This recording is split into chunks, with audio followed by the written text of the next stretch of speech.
Dnes si u nás na klinike Preskly vysvetlíme, ako funguje odstraňovanie tetovania s Q-Switch NDIAG laserom. V prvom rade si vysvetlíme, prečo je tetovanie večné a časom nezmizne. Ide o to, že počas tetovania sa dostanú pod kožu veľké čiastočky atramentu, sú také veľké, že ich telo nedokáže vstrebať alebo vylúčiť cez pokožku.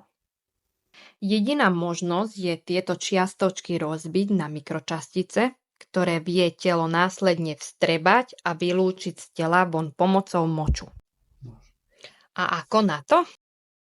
Toto je profesionálne zariadenie s veľmi vysokým výkonom Q-Switch NDIAG laser. Vo vnútri sa nachádza izotropný kryštál itrito hlinitého granátu dopovaný iontami neodymu.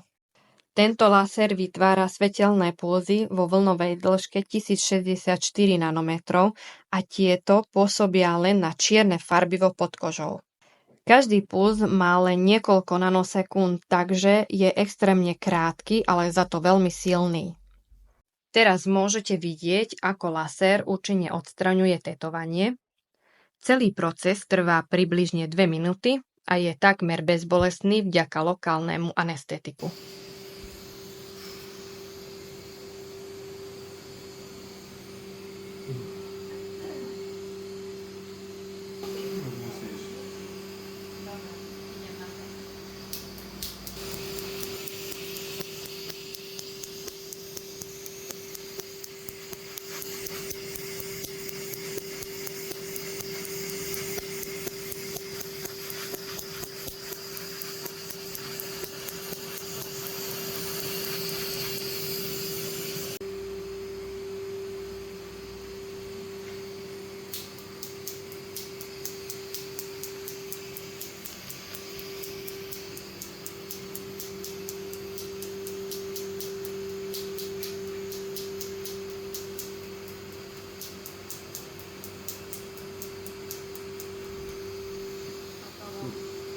Robíme to s ošetrujúcim krémom z Biodermy, ktorá obsahuje aj SPF 50.